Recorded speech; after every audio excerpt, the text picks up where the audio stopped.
So I want to acknowledge something. If you're a gay man wrestling with your spirituality and the wounds of religious rejection, you're not alone and you're not broken. Like maybe you've walked away from a religious community you treasure.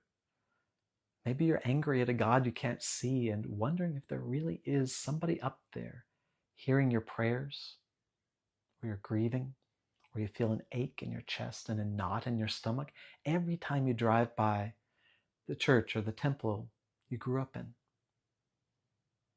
And maybe, like so many of us, you've sought out new spiritual paths, built new community around you, and still find something to be missing, that nagging sense that you're not welcome back, even though you've moved on, that spiritual exile that follows you like a shadow. But here's what I want to tell you. There's a deeper layer beneath all of this pain, a hidden gift that most people miss entirely. Not the silver lining everyone talks about on the other side of pain and suffering, something far more interesting and transformative. There's actually something hiding in all the rejection, something that the exile awakens. And here's what almost nobody tells you about losing your rejection. Again, not the healing part, not the suffering made you stronger story. We did some of that work together in part 1. But something that totally changes this conversation. Because being kicked out of the spiritual nest you grew up in, or walking out yourself, does something to you that staying put in your comfort zone never could. And most people who go through this miss this entirely. So we'll see if that ends up being true for you or not. But let's talk about this hidden gift, though. So what if the rejection you faced from yourself and others wasn't just this door slamming shut behind you, but rather an invitation into a depth of spiritual awakening most people never dare to imagine possible for themselves? And that your being gay or bi and being kicked out of the nest is actually the ticket to entry. A rare opportunity most people don't get. But let's circle back for a moment. On the one hand, there's the familiar self-rejection. Like, I didn't give any preachers or religious folk even the slightest opportunity to reject me outright for being gay. It hurt enough just being in church with all this going on, and everyone from my minister to my father and friends were actively rejecting me for a couple hours per day in my head. I basically just preempted any rejection around all this by hiding and doing all the work of rejection for them. Can anybody relate to that? Like, it's taken me until now to be able to not just hang my head low around authority figures and everybody around me and my mentors. Like, I remember in college, I was so timid and hiding that my advisor didn't even know my name in the third year at a tiny college where your advisor is supposed to be your friend and mentor. Like, there's more stories there for another day, but wow, I had some painful days hiding from the world and feeling unseen. And so kudos to you. Like, if you were brave enough to actually stand up for yourself and to come out and to be authentic, to have real conversations about your sexuality when you came out, wow, like, I admire that. And I have a lot to learn there around being braver. But either way, as we start to unpack this, there's something deeper that we all feel as gay or bi or queer men, that sense of being flawed, or some of you may find yourselves doing the opposite, making yourself better than the next gay, or better than the religious folk who kicked us out. But either way, for many of us, we end up with an allergy to what we went through, a refusal to be part of anything like that ever again that even vaguely resembles religion. Can you relate to this? And it's easy to lose our spirituality along with it, or to get lost in the DIY approach without enough mentoring or community support to integrate our experiences. What the Buddhists call Buddha, Dharma, and Sangha, like where Buddha is this personal practice toward awakening. Dharma is access to the teachings and mentoring, and Sangha is being surrounded by a community of people on a similar journey who lift us up. Like, if we're just out there doing psychedelics or something, it doesn't give us all of those necessarily. Like this DIY approach is powerful, but it's super important to not be isolated on this type of journey. And it's kind of funny to me how many organized spiritual but not religious communities are popping up to meet this need we have. Kind of like a religion 4.0 to get past all the baggage. But because so many gay and bi men who've endured religious trauma, we recoil from anything that just smells remotely religious. And I understand that reaction, the disgust at hypocrisy, the refusal to participate in systems that once oppressed us. So that's not what we're talking about here. Like we fought free. We fought hard to break free from all that, and why go back? But it's easy to dwell, though, on what went wrong, to resist any language or structure that reminds us of that past. But here's the paradox and where it gets interesting. Focusing on what didn't work and what you never want to experience again keeps you tied to what didn't work. You end up still tied to what you're trying to escape. And beneath our pain and attempts to actually get away, there's usually something much deeper. Leaving leaves a void. And for me, it ached. And I resented the Methodist Church for years.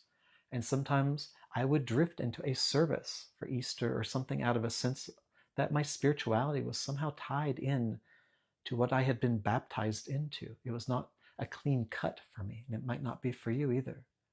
And the sense of connection with something out there that listened, encouraged, and responded to my prayers was comforting in dark moments.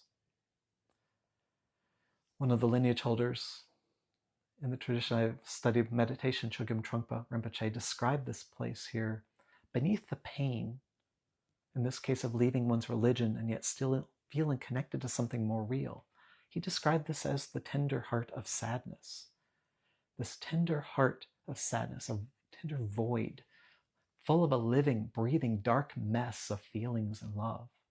Can you feel it? This hollow, heartbreaky feeling in your chest.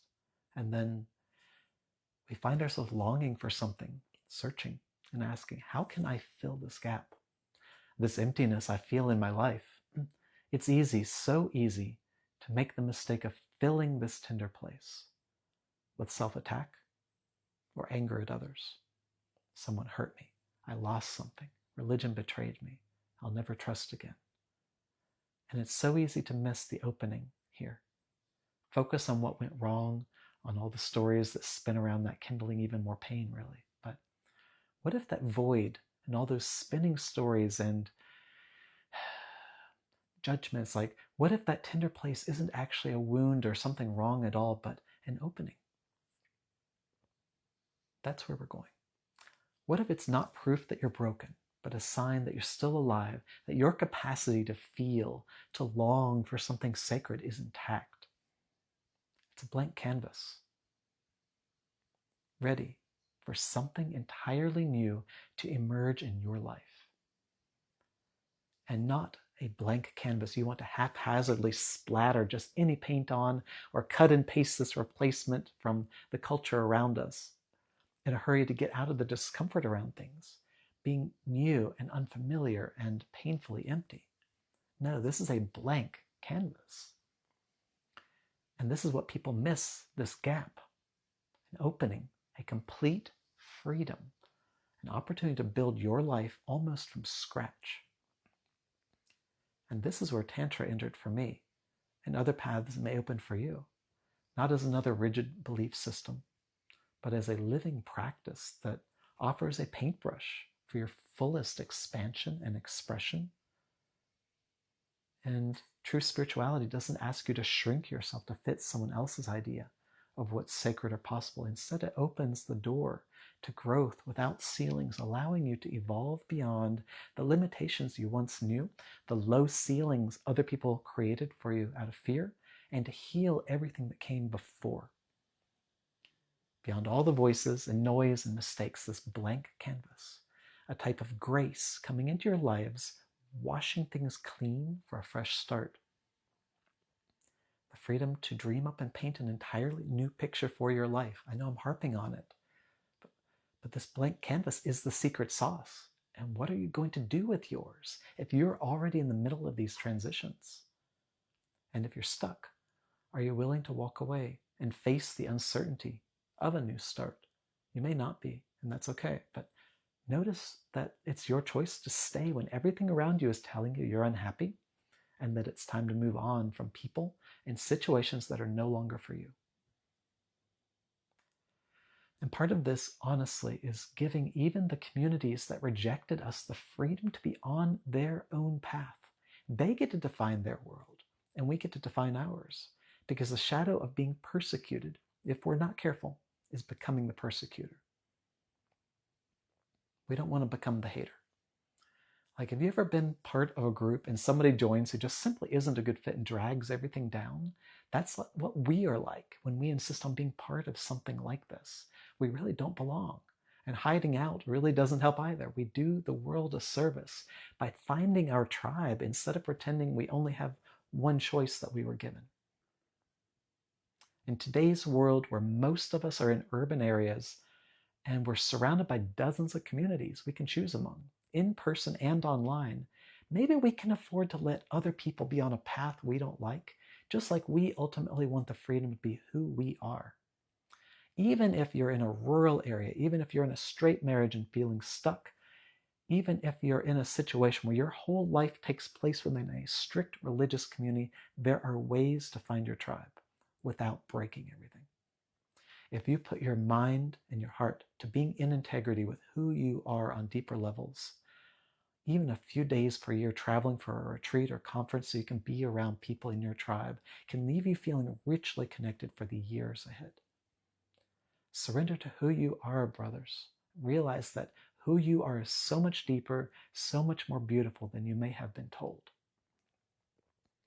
There's magic beyond all the surfaces. I did decide to keep parts of my former spirituality, like the colors from the Christian world that still added value and warmth to my life. The sense of a personal universe that responds to prayers and good vibes. The sense of being inside something much, much bigger. A sense of participation in creation. And so many more details of faith that still resonate deeply with me. And I know it's controversial talking about this in the Tantra world, but a blank canvas that allows new colors, new mentors, and Tantra and other traditions have just shown me how to be here, fully embodied, connected to the creation in all its grandeur. And I just feel wrapped in love and joy on a daily basis after clearing so many dark colors off of my canvas. And really, this is about seizing the opportunity at hand and reclaiming our birthright, the joy of direct, embodied experience of the divine, not confined by old walls and resentments, but expansive, evolving and entirely your own. And the life satisfaction that comes from being all that we are. That's what's at stake. And why look backwards like at a cesspool when beautiful gardens are ahead for you? But then there are the old chains to break. The grief, the loss, and still beneath the stories we tell about what was taken from us or what religion did to us, the void remains, vast and untouched, like waiting to be filled with the sacred mystery of what comes next. Some of you probably found yourself simply rejecting spirit for a while, being mad at God. But unfortunately, that doesn't tend to scratch the itch. Rejecting spirituality altogether doesn't free you either. It leaves you stuck in the shadows of what hurt you. Instead of reclaiming your divinity, free of all that and on your own terms. Like, if you're not ready to reclaim that connection yet, again, like, that's okay. But do know there's this vast and amazing territory there, free of any past that is haunting you. So healing and reclaiming your spirituality isn't a race, though. Like, the invitation will always be there when you're ready. I mean, think about that for a second. Eternity means no deadline, no spiritual finish line, no moment when you finally arrive and the journey is over. And yet, I know I can fall into this, like chasing some magical state of awareness, like I'm supposed to get there, to sacrifice and struggle my way to be a better person, to find some final resting place of enlightenment. And then I imagine what that arrival actually looks like, sitting on a cloud, perfectly still, nowhere left to go, nothing left to discover. And I think, God, how absolutely boring. Who would want that? And it's clear that the path is so much richer than this. The aliveness of this, the sacred, isn't a destination. You get to be in the mystery, participating, choosing what lights you up, and following the thread that's calling to you right now in this season of your life. And there are infinite ways to do that, infinite paths, infinite expressions of the sacred that might be exactly right for who you are. But when you're ready, true healing isn't about shutting the door on spirituality. It's about reclaiming what was always yours, your capacity for deep connection and love, your ability to experience the divine directly, your birthright to feel alive and to be happy.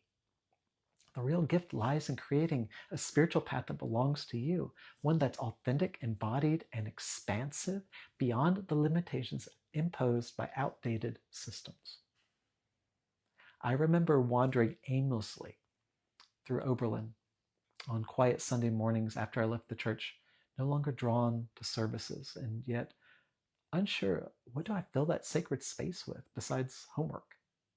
The familiar rhythm of community was gone, leaving this gaping hole in my life. And in that emptiness, something unexpected eventually emerged. I turned to Ken Wilber's books on integral philosophy, yoga, Buddhist meditation, spiritism, teachings I didn't yet understand in that opening, as I embraced them with this beginner's mind, starting from scratch. But the emotions and religious fervor I felt became fertile ground, an opening for the depth I was wanting in my spiritual life, for the freedom. And years later, I needed a fresh start again. And something just felt off to me. I moved out of Boulder and once again left behind the communities I was a part of, intentionally disconnecting from everything familiar. Traditions I loved, where I had kind of plateaued a little bit in my healing and my growth, though. I did a spiritual fast, nearly a year long, not letting myself practice anything, and I missed it all.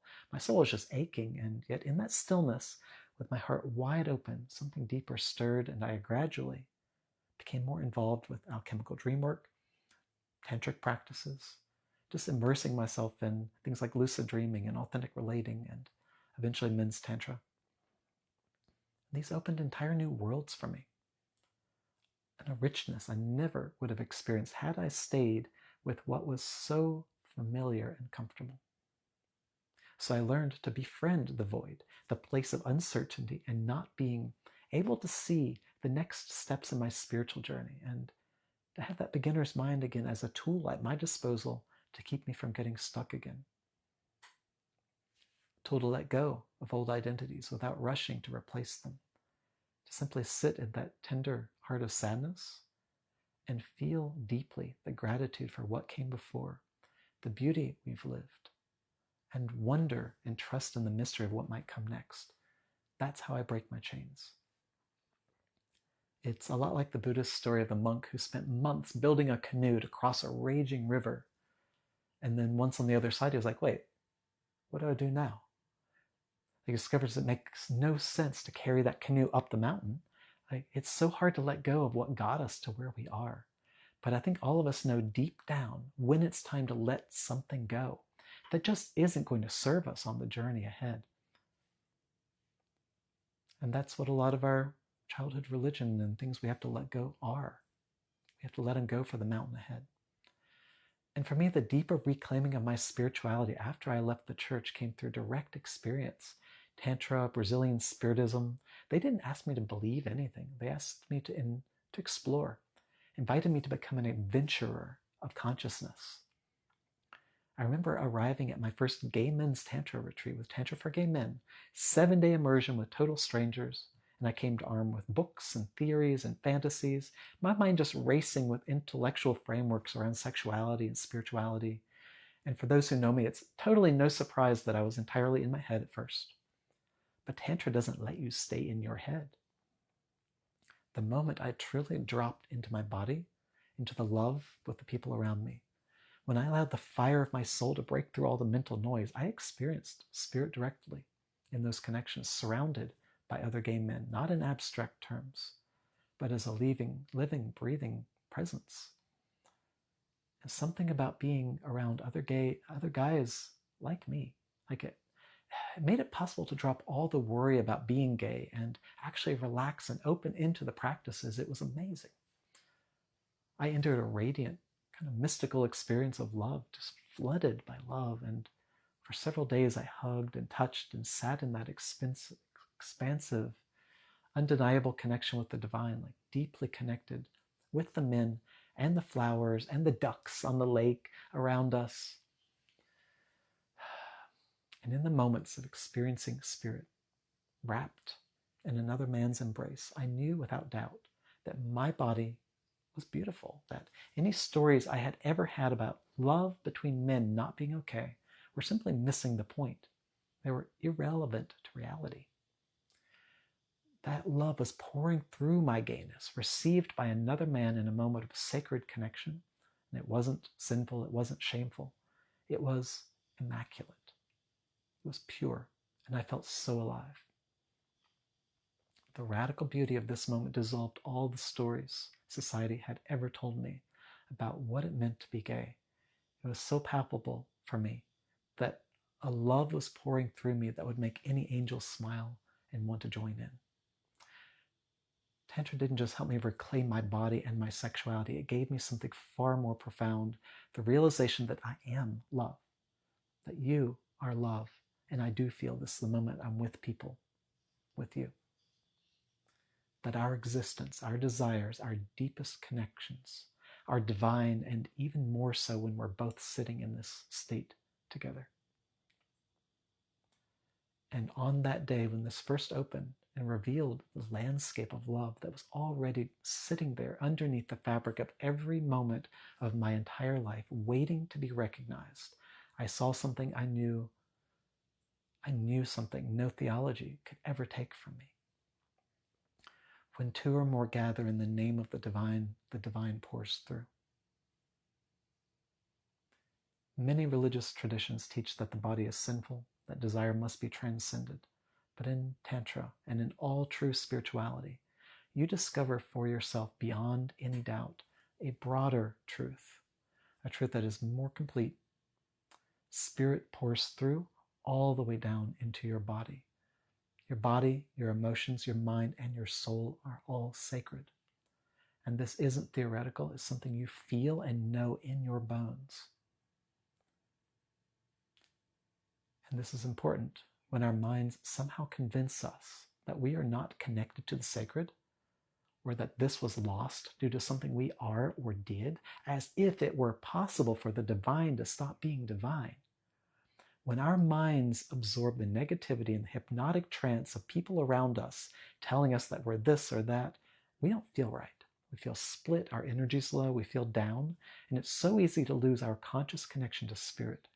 We forget who we are.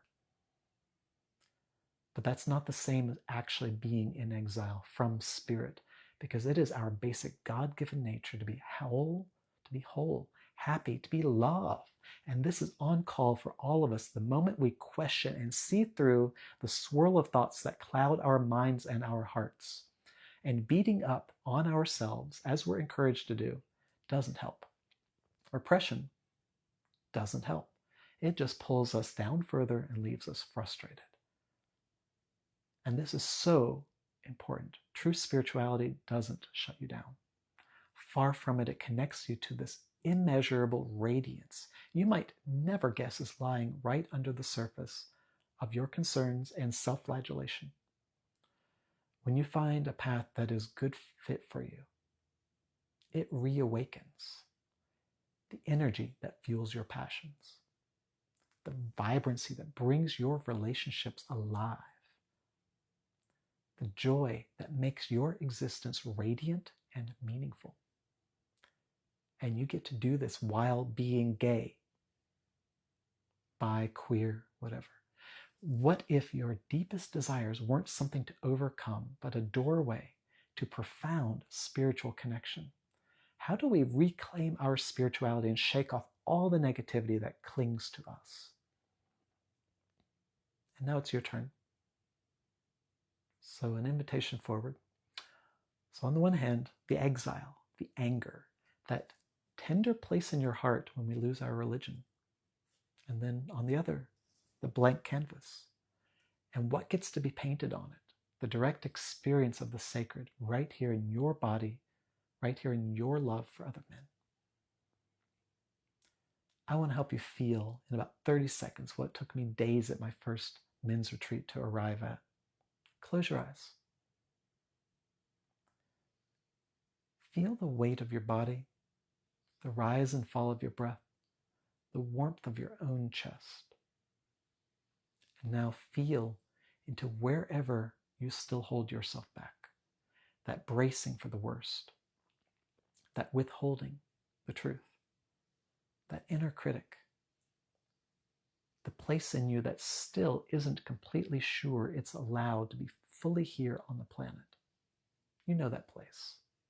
Let it soften, just slightly, just for now. Because what if, right there, hidden in that very place is your key to the divine? Hidden in the places you most need love as a gay man lies the love simply waiting to pour through your life. In your desire, in your tenderness, in the specific way you, and only you, can love. Not despite who you are, because of who you are. So far from sinful, so far from shameful. Immaculate. You are immaculate. Can you feel even a flicker of that? The warmth of it, the rightness. Like, feel it. The warmth stirring in your life in these very places, just waiting for you to notice. That's the truth underneath everything they told you. And that's the key hiding in plain sight. So find your people. Find a community where the sacred and the erotic aren't in opposite corners, where you can be exactly who you are and discover you're not just tolerated, but genuinely wanted on this planet, loved and seen. Whether that's our Triangle Gay Men's Tantra community here in Durham, or the Mankind Project, or Body Electric, or somewhere else entirely. Find your circle. These communities exist, and they can be the difference between spending your whole life wrestling with these questions alone, and finally finding the men who know what you've been carrying and have walked it themselves. Because nothing gets to stand between you and the divine nature that lives inside you. Not the theology of the church you grew up in, not the voices in your head that borrowed their words from other people's fear. That fire in you, that longing for something sacred, it is not the problem. It is the most alive part of you.